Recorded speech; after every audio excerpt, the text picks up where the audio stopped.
Thank you, Liam. I think that was a speech that a lot of us sitting out here resonated with.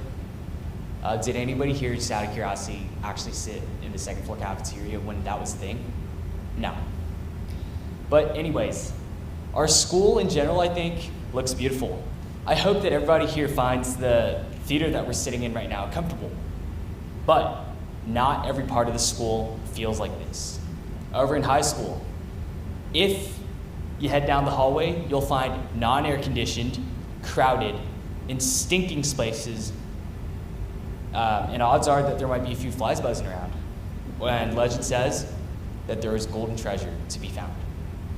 Of course, I'm talking about the infamous SAS bathrooms, which I'll give to Leon for more.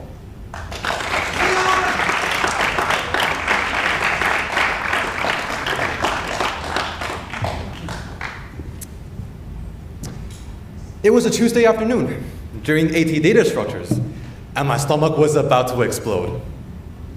I expected a short journey to the bathrooms. After all, the ones on the first floor was only half a corridor away from my classroom.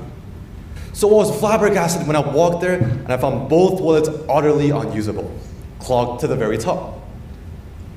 So I flew up the stairs to the second floor bathroom in search of a usable stall. Do we see where this is going? Yeah, the second floor bathrooms weren't usable either. But instead of being clogged, they were locked. The only sign that someone's in those bathrooms was a loud and resounding El Primo. Seems like a bathroom 3-stack. So it was not until I went to the fourth floor, to the furthest bathroom in the fourth floor, that I found one single stall, one single usable stall. So I find myself asking myself two questions here. A, why are so many bathrooms clogged? And B, what are the bros doing in the bathroom? Let's start with the clogging. And we can't blame the bathrooms themselves. Speaking as someone who unfortunately had to regularly use the bathrooms, I can proudly say that I've never clogged a single bathroom. Yes, they are fully functional, thanks to our wonderful janitors who definitely deserves a pay raise for cleaning up those boys' bathrooms. So then what, or who I should say, is the culprit? I think the answer is pretty clear. It's the people using it. Ultimately, bathrooms clog because something that's not supposed to be in them gets flushed down the potty. And it isn't once or twice that I've seen them stuffed with Dorito bags, inexplicable amounts of toilet paper, and another assignment of math on which someone got a B on. When we call bathrooms bathrooms, they were meant to be rooms for us humans to take care of our sanitary needs. Now, not only do we not do that anymore, but we let all this other stuff take baths in them instead. Oh, and the urinals too. Guess what? They too are filled with every single thing you can find in the toilets, including another assignment from the same person. This time it's a B+. Seems like an improvement.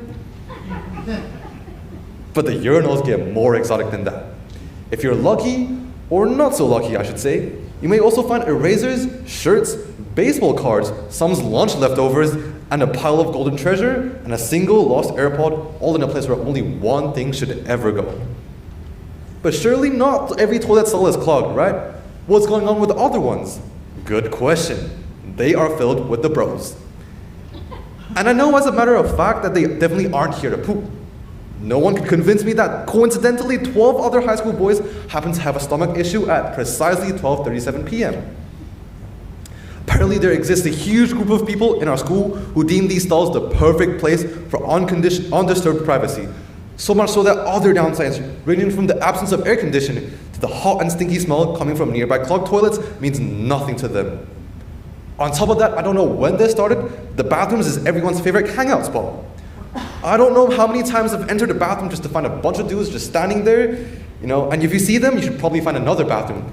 After all, no one can pee in peace with 12 high school teenagers staring at your back, as if you have invaded their territory, their bathroom. The bathroom is effectively the multifunction room of the bros. Used for everything from flexing their wonderful biceps in front of the mirror, lap dances, imitation hakas, Brawl Stars sessions, trash-talking teachers without the fear of being heard, all while hiding from an assembly or classes. And that's just a few I've personally witnessed myself. God knows what other stuff the boys are up to. Thus far, I've been just flaming SAS bathrooms, as you might be able to tell. But that is not the purpose of this speech. Although it is generally agreed upon that our bathrooms aren't the best in the world, We refuse to acknowledge that we, the students, are the real culprit behind this crisis. And I'm here to make us admit that. Thank you.